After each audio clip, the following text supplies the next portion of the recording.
actually has a net worth higher than Kim Kardashian. Yep. Fridays are reserved for exorcisms. Sorry? You were exorcised? I was a child. I played a demon before. Did you then have to get exorcised for that the next Friday? No, I think I got a pass. After 3 months, you either get married or separate. Because if you date longer than that, you might fall into sin. Yep. Wait, sorry, what? If you don't like it in 10 minutes, you can leave, no problem. Can you actually leave though? Well, it depends.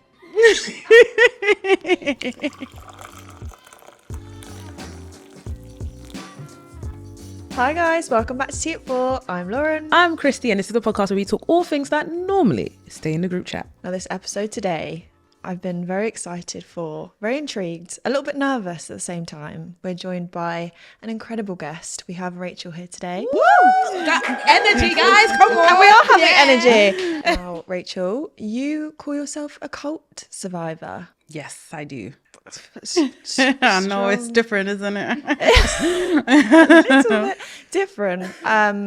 Would you mind explaining what cult you're a part of? Sure. So for 8 years, I was a member of a religious cult called the Universal Church of the Kingdom of God.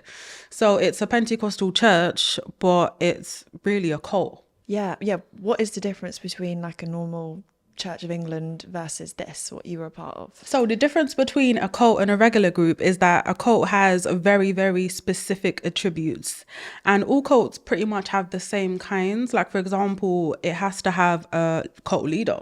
So the cult leader is often someone very charismatic, very influential, very authoritarian, and my group most definitely had that, and it came in the shape of the bishop and founder of the church, as most cults do. Also within cults, there's an element of coercion. You know, that's how they get people to do what they want them to do. In a regular church, you know, coercion should not be a major characteristic, but in cults it is. You know, you shouldn't feel like if you don't give an offering or if you don't attend, you're gonna die or bad things are gonna happen to you. But when we're talking about a cult now, that is your reality. You feel as though if you don't do what you're told to do, there's gonna be consequences, and that's not healthy, and that's a cult. So a lot of these cults start off being fairly regular, good intentions. I don't think anyone sets up shop and says, you know, I want to be a cult leader today. Let me get some people to brainwash and control. It doesn't start that way. It starts with, you know, let me have my own group. You know, I think my idea is better than anyone else. I need to let other people in on this idea. I need to recruit other people. Then, you know, power and control starts to get involved, and then it becomes a cult. So yeah, that's the real difference. You know, when we're talking about a group where you are controlled by the leader, where you're not allowed to ask questions, where you essentially have to like worship and idolize the leader, then we're talking about cultic kind of environments and behaviors. Wow. Yeah. I mean, how firstly, believe that. I'm coming from this conversation with little experience of what even it is to go to a regular church. You mentioned a cult leader. Yes. Is this a stupid question? In a regular church, is that Jesus or is that a vicar? Well, I guess the leader is The bishop. Yeah, the Deacon, bishop. pastor. It depends. Yeah, basically where you go. In the Catholic Church would be the bishop, then the archbishop, or the archbishop, the bishop, the priest. In I think Pentecostal churches, it'd be the pastor, and then everybody else, anywhere else, it'd be whatever pyramid scheme they've got going on there. Yeah. Basically. So who was that for the UCKG? So it had many different hierarchies, but the cult leader was the founder, Eddie Macedo, and he's an interesting character. He actually has a net worth higher than Kim Kardashian. Yep. He is the wealthiest mega church leader in the world. We're talking Where does he reside? Millions. He resigns wherever he feels like it. You can when you're a billionaire, but he likes to resign in, he likes to stay in the US or Brazil. Interesting. So, and just to clarify, so the UCKG operates in Finsbury Park? Everywhere. Every continent. It's a bit They're all in over Asia. London.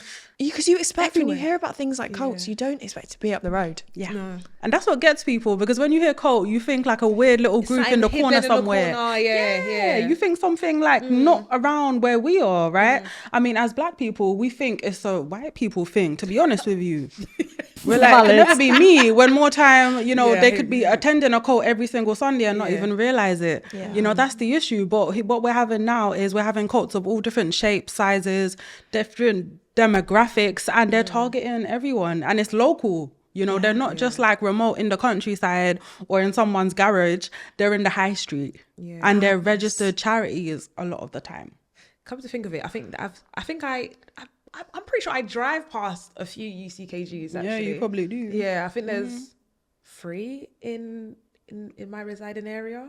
3? Yeah, I think there's 3. Yeah. Yeah. And so it's still active now. Oh, absolutely. And yeah. would you be able to explain a bit about your story of how you got into it? Sure. So I was 13 years old. I am born and bred in West Croydon.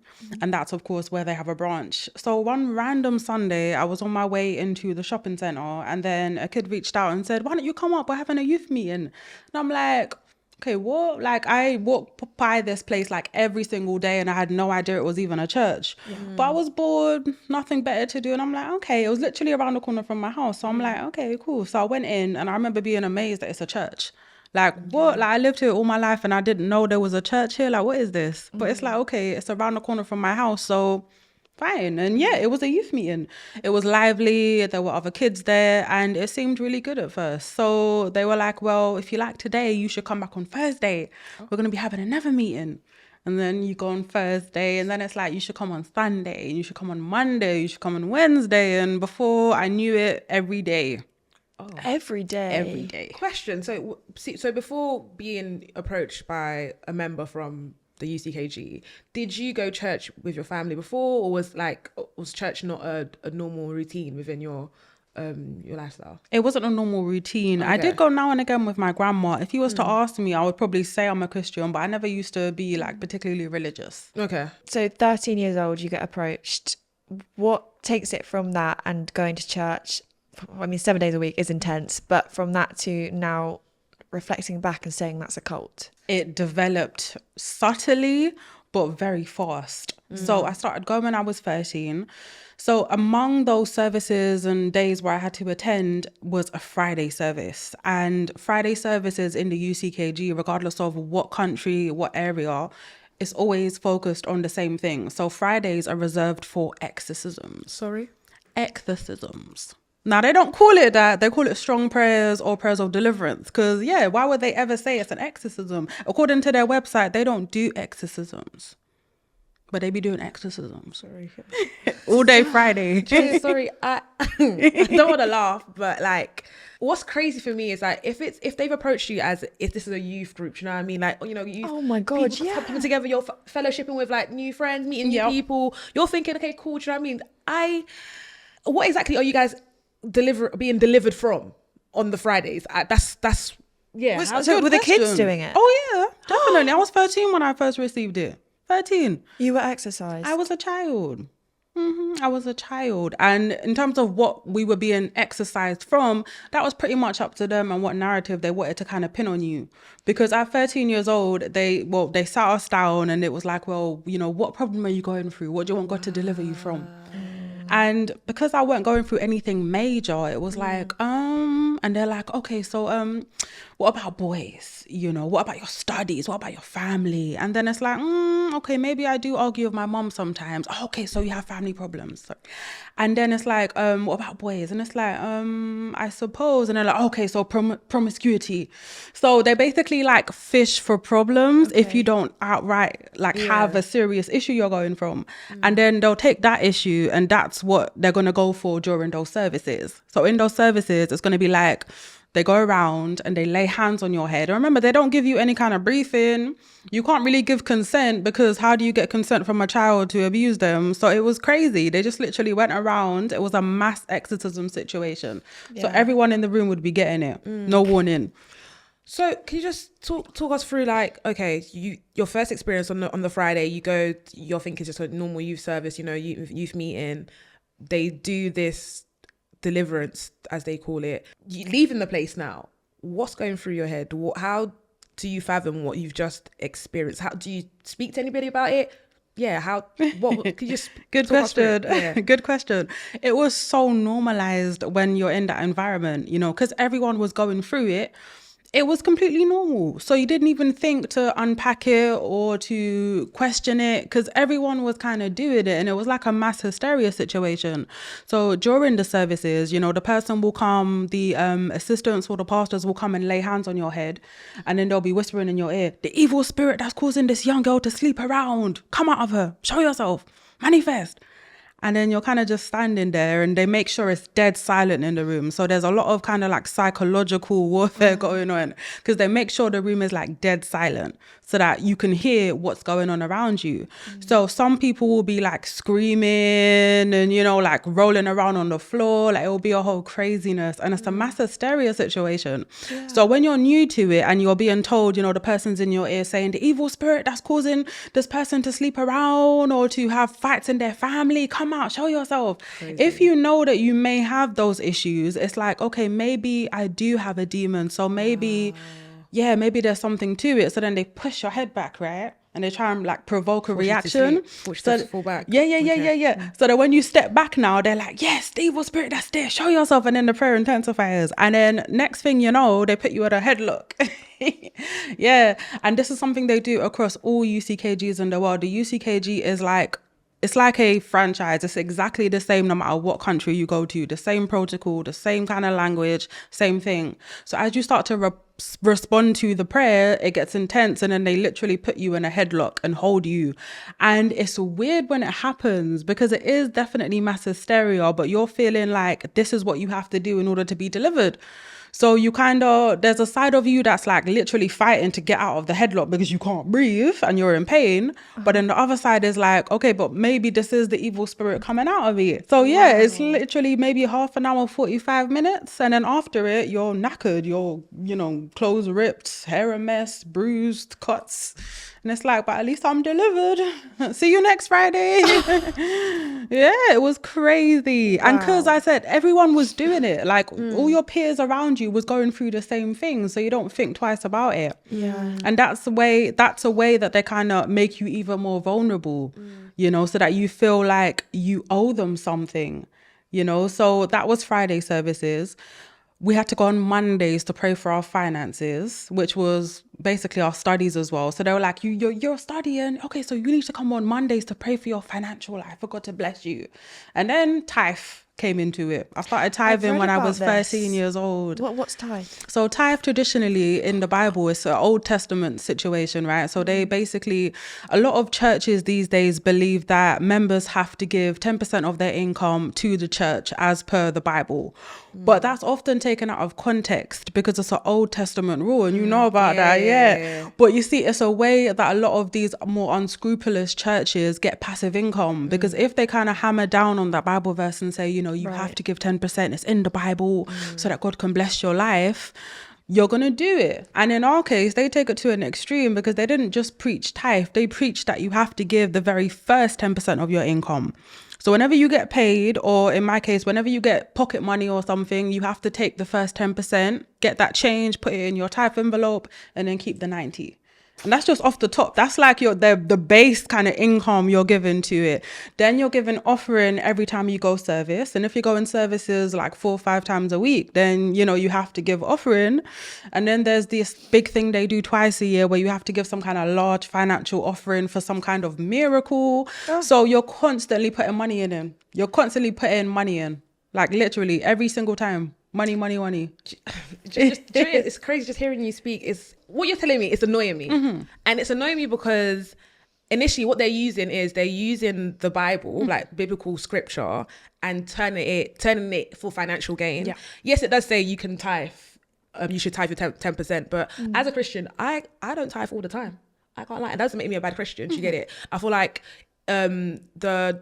the Old Testament, as in the old scriptures of the Bible, talks about, obviously God was he was a strict God. He was like, this is the law. You do this, you do. And that was for the Israelites. That's what people skip over. Right, cool. Whereas I feel like in this new age of religion, it's more about, yes, you can tithe. It's your own will to do so, but it's more about generously giving, serving in your own way, being a good steward. You know what I mean? Being a nice person, being a good Samaritan. So I feel like it's very annoying the fact that they've done that and you've experienced that. Yeah. Because now your relationship with money is toiled because it's like they've put this kind of bad thing on Yeah. it, and it's just very frustrating. Yeah. Like listening to that, it's just like, It is, because they're ready to taking fight. something pure and nice and wholesome and trying to like literally turning it on its head. You know, they continue to give, and not just the UCKG, cults that are just like them, they manipulate scripture. And what that is it's spiritual abuse. Yeah. You know, it's taking people's spirituality and weaponizing it and manipulating scripture for their own gain and to carry out abuse. And that's what was happening to me, because their ideologies were coming from the Bible, but yet manipulated and contorted. It legitimized it, and it kind of left no room to question it, because if you ever, well, we weren't allowed to question or challenge, which is typical of cults. why? We weren't allowed to, because we were told that, you know, you can't disobey the man of God. Like, you can't touch God's anointed. You know, don't question the man of God. Don't question God's authority. I have to ask, like, 13 is such a formative age. And I think even being told you can't question things religiously would naturally seep into your normal social lives. Like, I assume you were going to school. Like, what did the rest of your day look like when you had church in the evenings, church at the weekends? Like, did it affect your friendships, your relationships, maybe dating or anything like that? Definitely. This is where the isolation kicks in, which is never kind of key attribute for cults. You know, their thing is to isolate their members from society, from healthy attachments. So that happened with me fairly quickly. You know, as I started to attend the church more, I was being told that, you know, now that I'm, you know, entering the faith and I'm getting closer to God, the devil's going to use people to contaminate my faith and say bad things about the church. But when that happens, I should just know that that's just the devil trying to, you know, bring me back to the world. So I should be ready and I should be prepared. I should be in the faith. So that was them literally priming me for my healthy attachments starting to ask questions. Yeah. So when my mom did start to ask questions, or anyone did start to, you know, question things, it's like, oh, you see, pastor said this will happen. Wow. The devil's using my mom now. Oh, would you express that to your mum? Of course, I wouldn't say it to her, but like I would just detach. It's like now they are no longer my family. It's no longer my mom, my brothers, my siblings. They are souls that need to be saved, and they're not saved because they don't attend the church. So now, you know, it was all about trying to get them to come to the church. Oh, Yeah. So they must have seen a shift in you. Oh, yeah. It was very, very extreme. Literally, within a few weeks, I became super conservative, you know, super conservative. Someone who never really went to church, dramatically just changing overnight and becoming conservative in the way I dressed, in my friendship groups. I mean, there was no friendship groups after that. You know, when it became apparent to me that my job now was to save others and bring them to the church, it was like, well, you can't mix the wines, is something that we hear a lot in churches. You can't be, you know, we're not equally yoked with people who don't go to the church. They're of the world, they're unbelievers. So people who I was friends with, it was like, well, you know, you're not in the faith, so it's like I need to keep my distance. You know, if you want to come church, I always used to have leaflets in my backpack.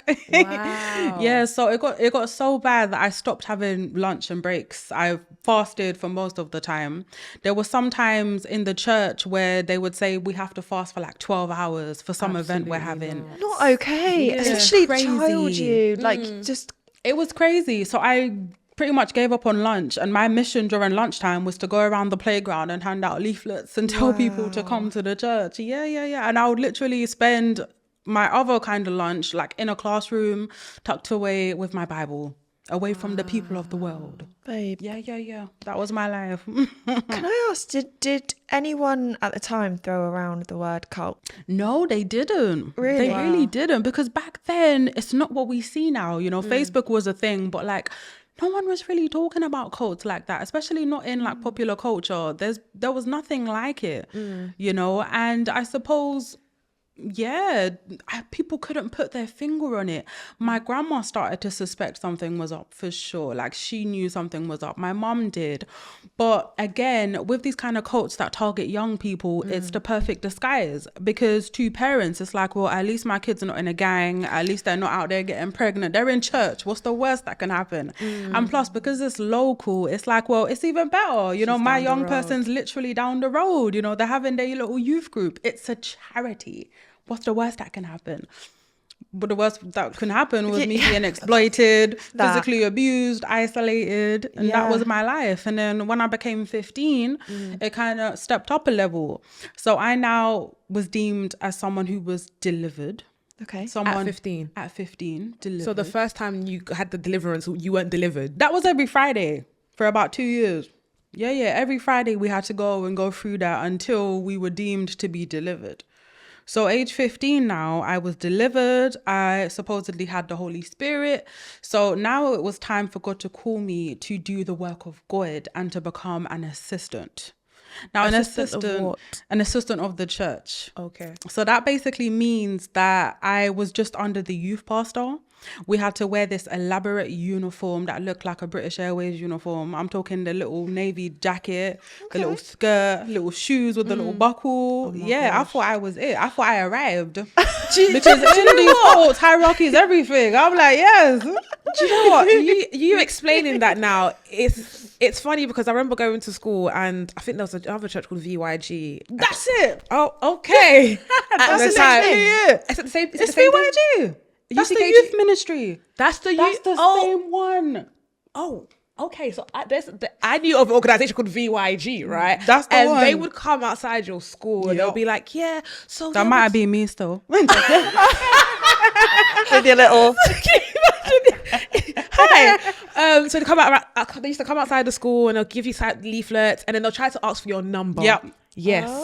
We have to get names and numbers. We have names targets. and We have KPIs. Right. So names and numbers. And if you gave them your number, no word of a lie, they will call you, they will message you. That's not Are okay. you coming? Are you coming? I remember one girl from school actually went. I think she went for like a day. And then she started going for like a week.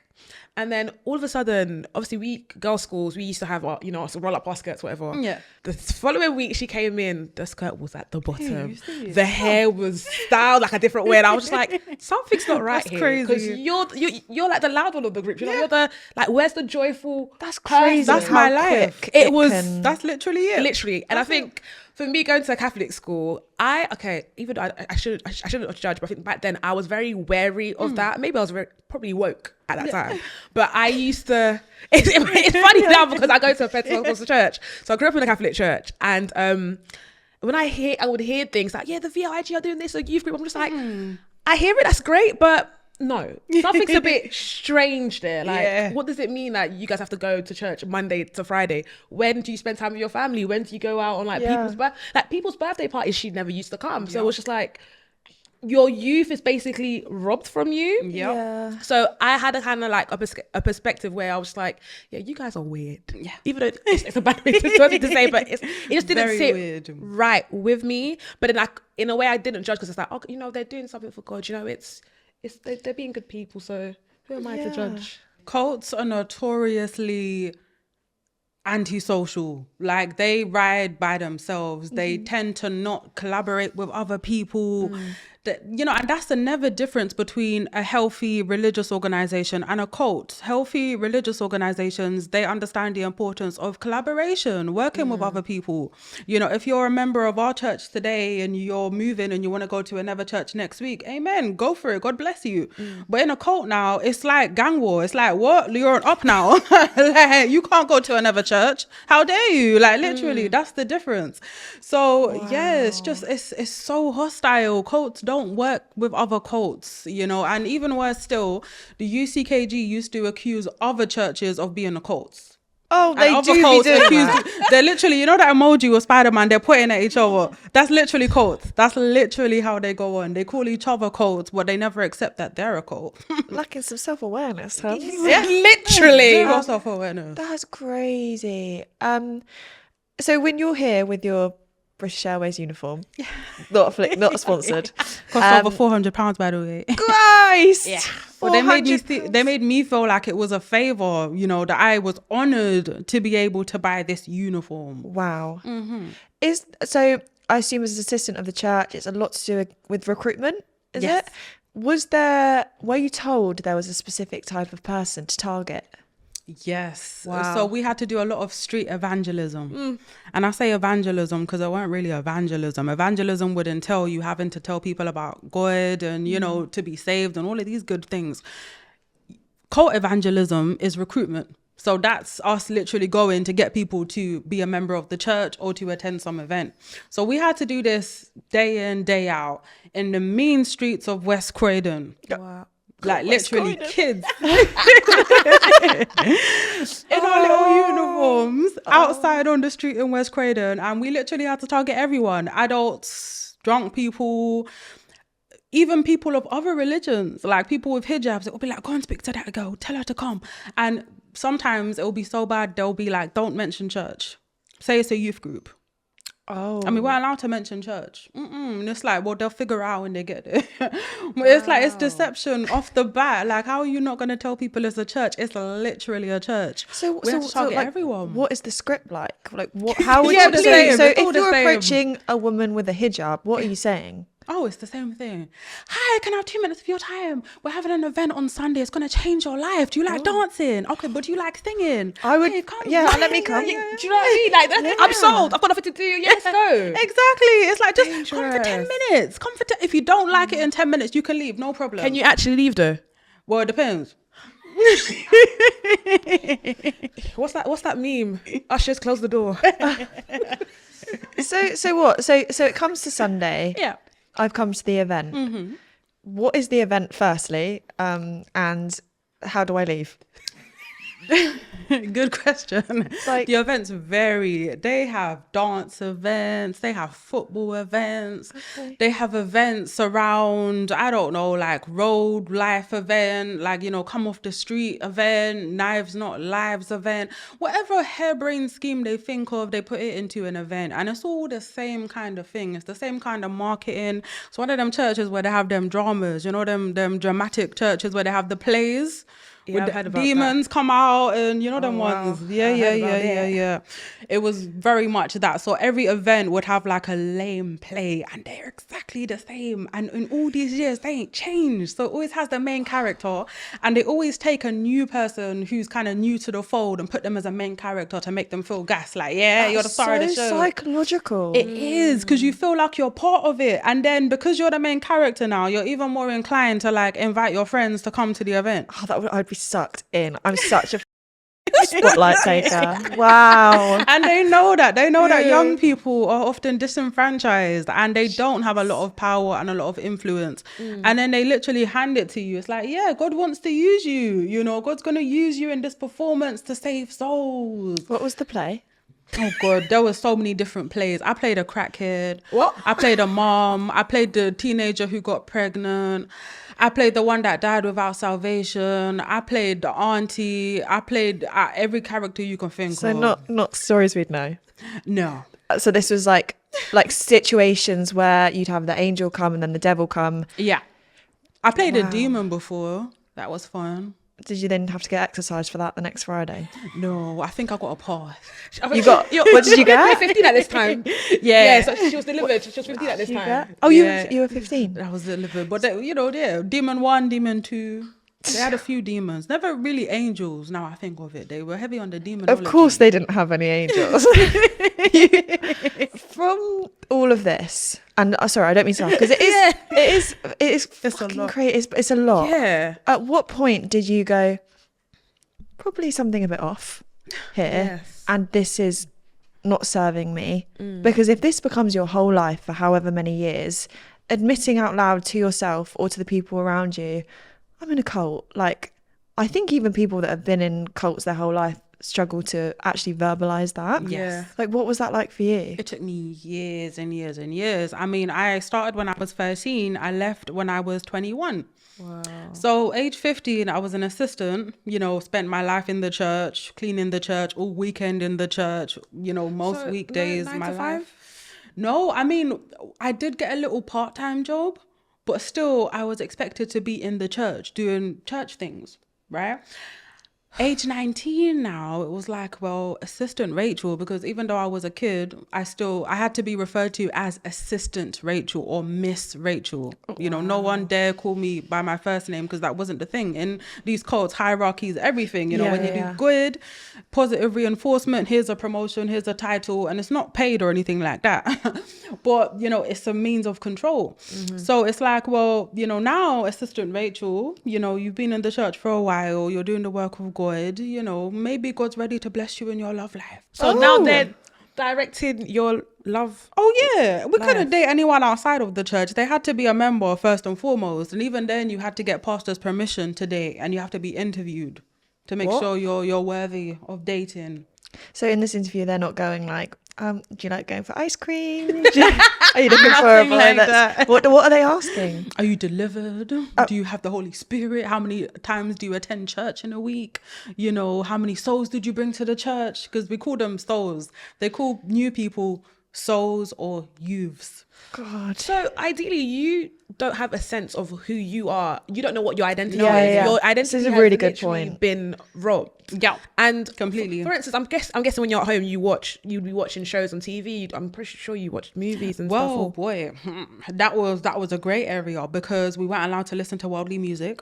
Even some Christian music, they were deemed worldly. So I remember there was this event where we had to give them our iPods, and then they swiped off everything off the iPod and replaced it with their music and what things they deemed appropriate.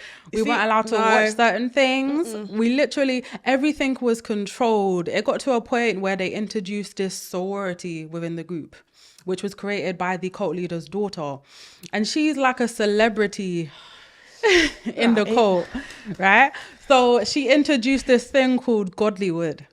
And with this thing called Godlywood, it had a no-no list of things the women was not allowed to do. And in order to even join the sorority, you have to go through a rush month. So it's just like a sorority, but In like America? a Christian one.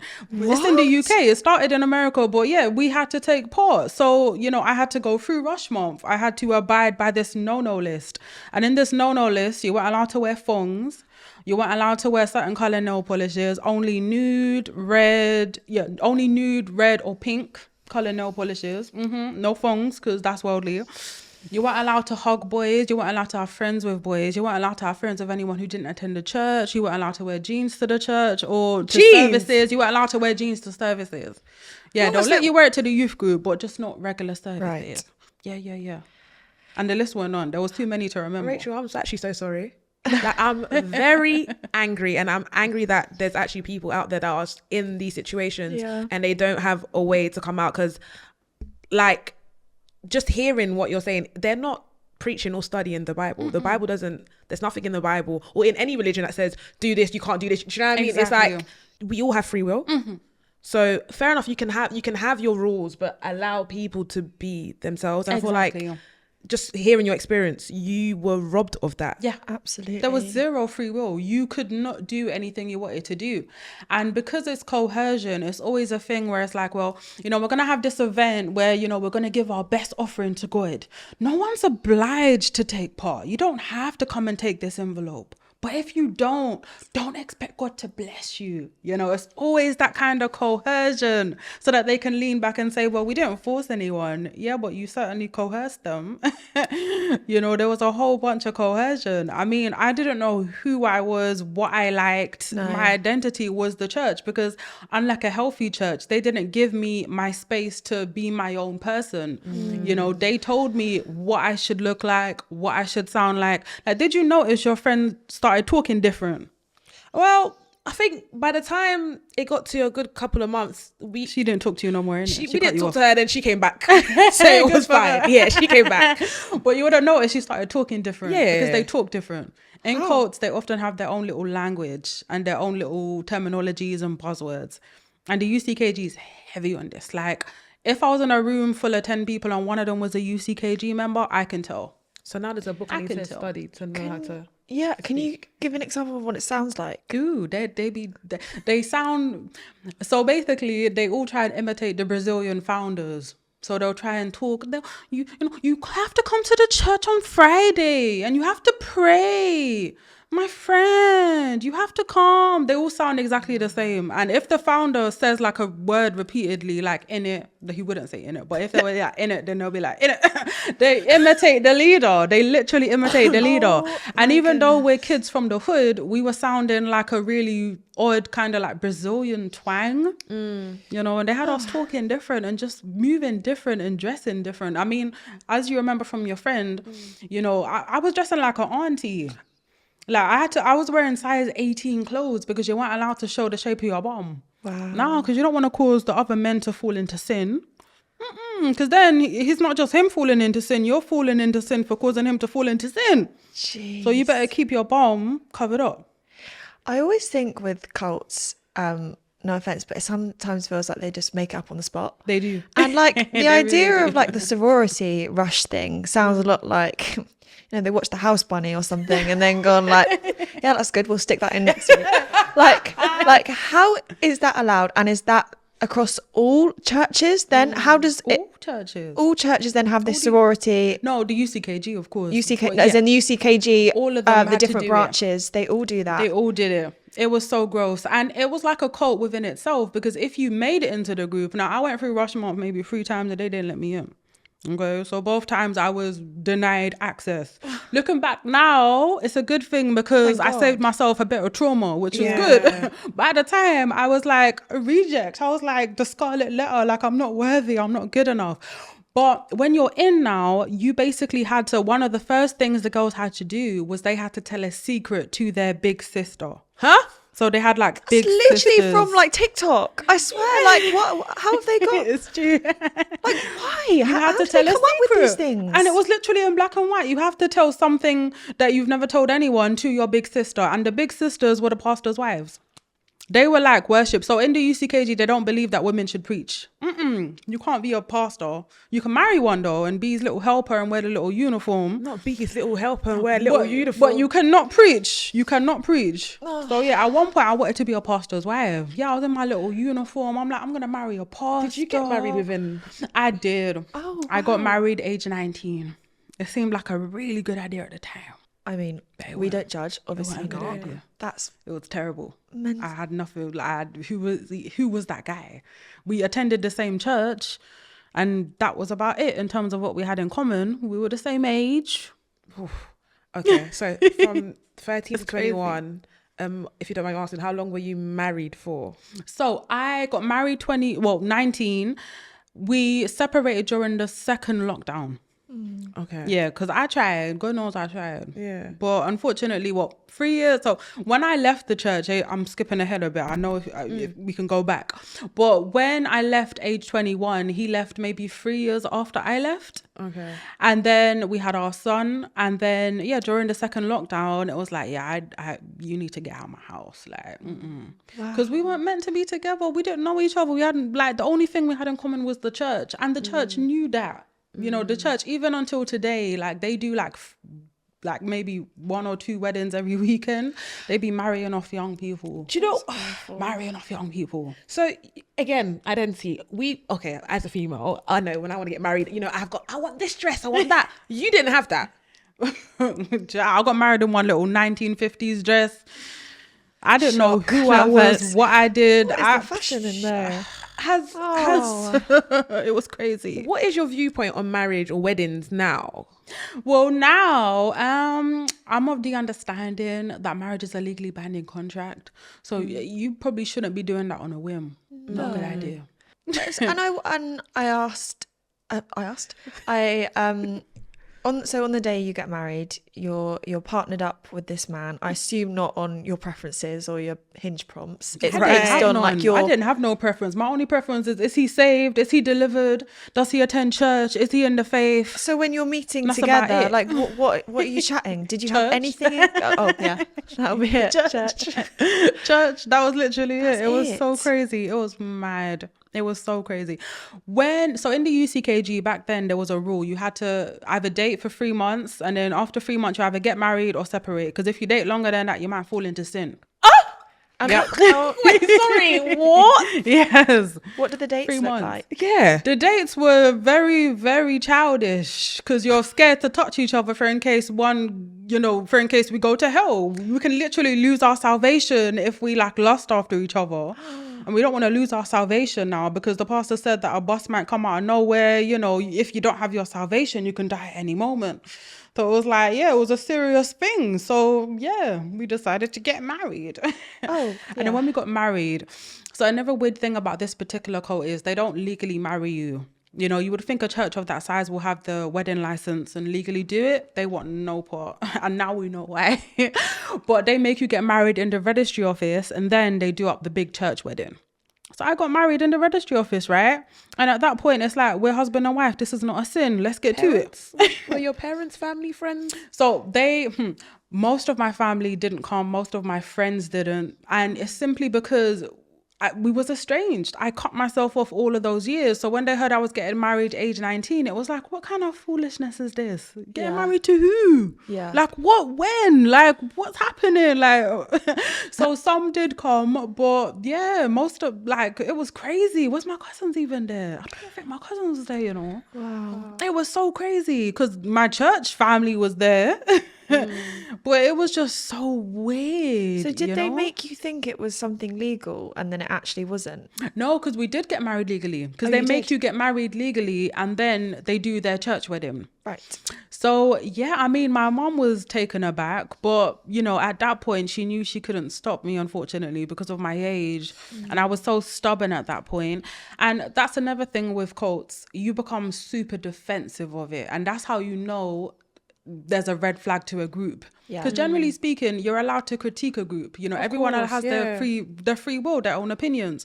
Try and criticize a cult to a cult member, it's on smoke. Like it's going down. They will get hostile, they will get upset, defensive. And that was me. Like you say anything about my church, you're basically attacking my faith. Wow. That's how it was.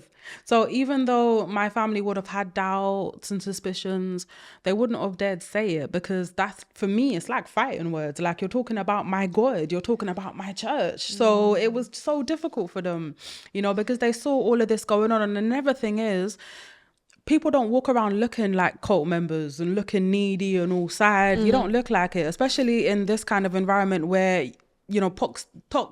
toxic positivity is so rampant. You're not allowed to show signs of weakness. You have to be positive, especially to unbelievers, because you're trying to win them over to the church. So my family would have saw me happy all the time, positive, not a bad word to say about the church. Wow. So you leaving your ex-husband, was that when you realised you were leaving the church? Like, did you leave the church after you left the husband, or was there time after that? So my kind of breaking moment, and when people leave cults, it's rarely one thing. It's always like a build up. It's just like being in an abusive relationship. The exact kind of dynamics. It's the same. A lot of people were like, well, why didn't you just leave? If it was so bad, why didn't you leave? It's the same thing in a relationship. You can't just leave sometimes. It's the coercion, it's the manipulation, it's the brainwashing, it's the control, the codependency. These are the same dynamics I had with the church. So it was like, even though things were terrible, I couldn't leave. I couldn't question it. I just had to deal with it. And another thing is, you're not allowed to discuss it among each other because there's this air of, I'm going to snitch on you. So now you don't even trust the people that you're talking to, that you want to confide in, because in the back of your head, you're thinking, I'm going to say something, it's going to get back to the leader, and then Exactly. Mad so kind it's of brainwash. Psychological, because you're walking around isolated, feeling like it's just you, and you're internalizing the reality. Like, maybe it's me, I need to pray harder. Maybe I need to, fast more or read my Bible more. But it's literally that your nervous system's screaming out. You're being triggered. You're being traumatized. But because you can't kind of like validate each other, you're literally just dying inside. That's how it was. Like, when the pastor would say something, or there'll be another event, you'll be like, oh, but I can't talk to anyone about it. Like, it's really hard. And you can't talk to anyone. You literally can't, because that even though we're brothers and sisters in Christ, if you come to me with doubts, I have to go and report you to pastor. Wow. And that's exactly how it is. So even if we had doubts, we couldn't. And even if we went to the pastor, we'll get in trouble. You can't be, you'll get into big trouble for, how dare you question the man of God? As I said, like, it weren't a thing. Wow. So my breaking point was, So when we got married in the registry office, that night we did what married folk do, right? Because it's not a sin. Hey, Right. it's not a sin. Yeah. Apparently it was.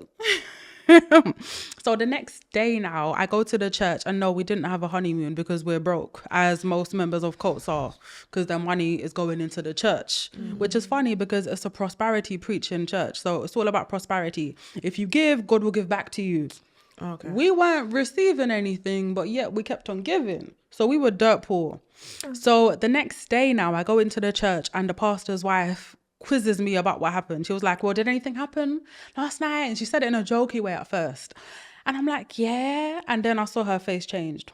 And I'm like, oh, something's up.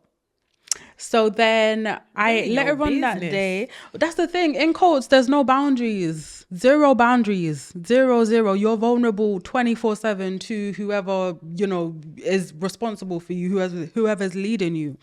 So later on that day, her husband calls me and again, interviews me like, did anything happen last night?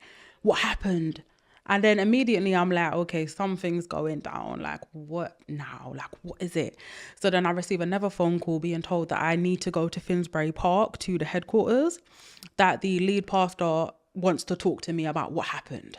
And it was just me, mind you. I weren't summoned with my husband. Yeah. It takes two to tango, but of course the woman gets the blame. No.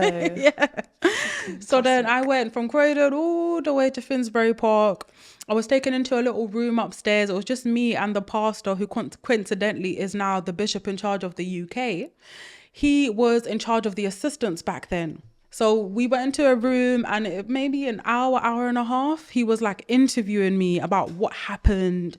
And he was like, well, even though you're legally married, you're not married under the eyes of God. So therefore you committed a grave sin. You need to take time now and think about what you've done. You're not going to wear your uniform. Sorry. Oh, Christy. It might be. Sorry. It might be, because even as married folk, they control what you do in the bedroom. Wow. Yeah, married folk had their own no live.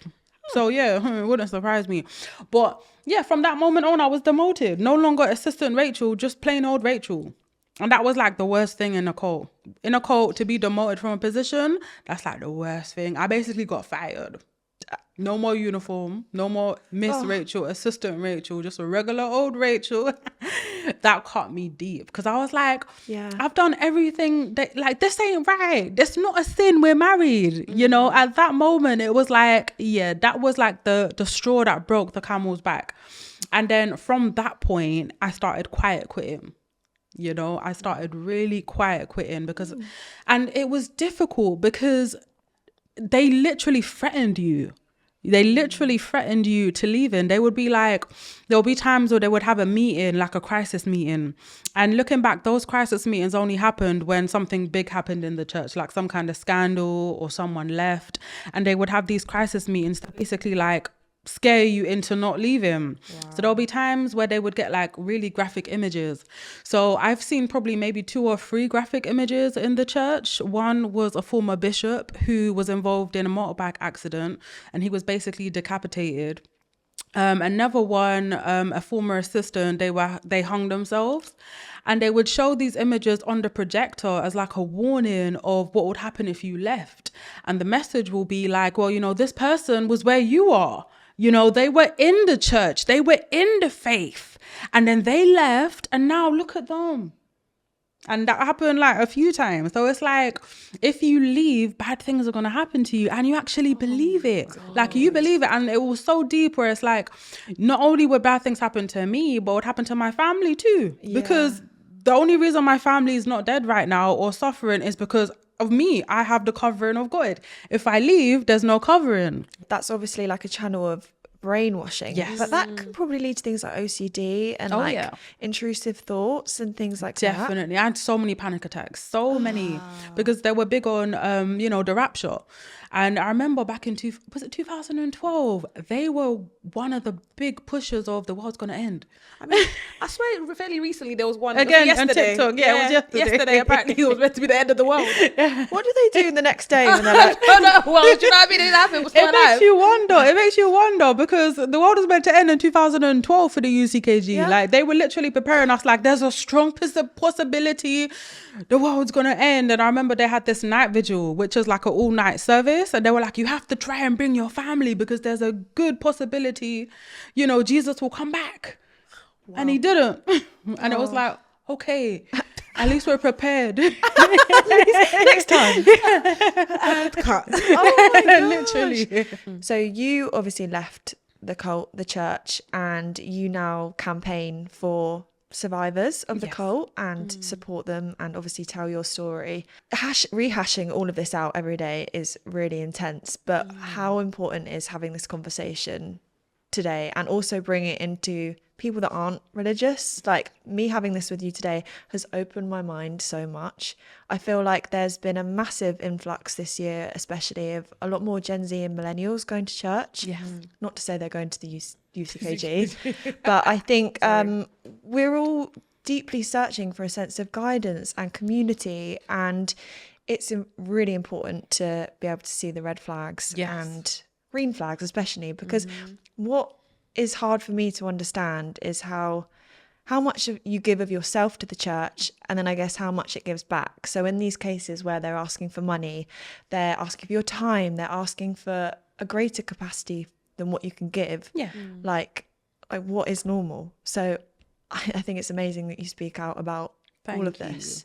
It's important, and what you said is very important as well, because, you know, we are searching for something, right? A lot of us are looking for a sense of community, a sense of belonging, empowerment, kinship, you know, and cults cater specifically to that.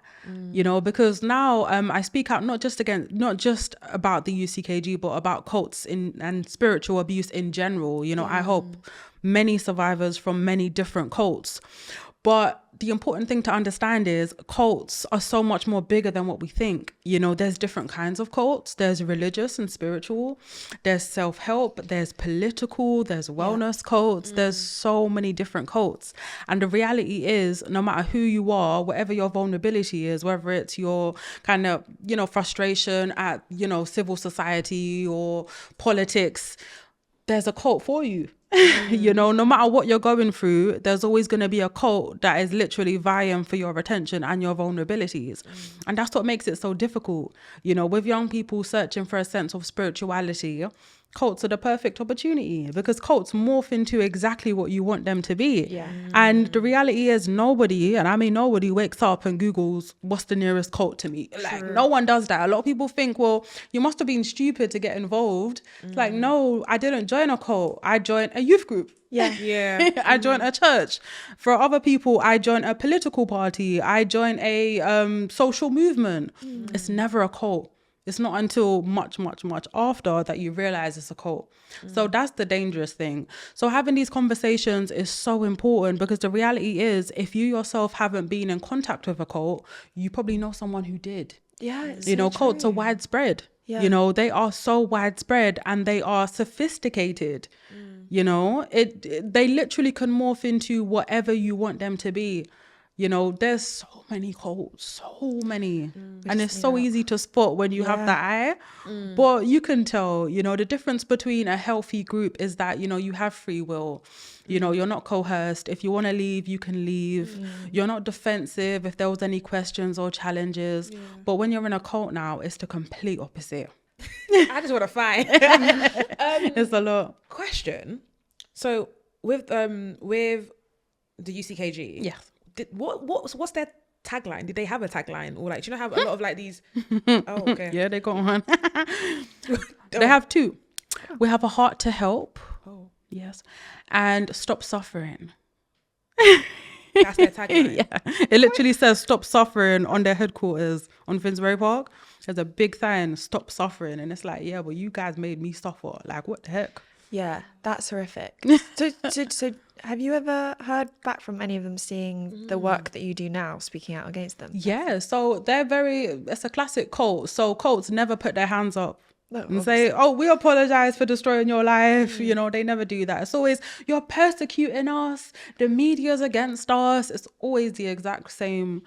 So essentially, when I started speaking out a few years ago, you know, they were blindsided. They were used to people not speaking out. Okay. You know, they were used to going under the radar because when I started speaking out, there was no press about them. When you Google them, it was always the positive things, nothing, you know, what we see now.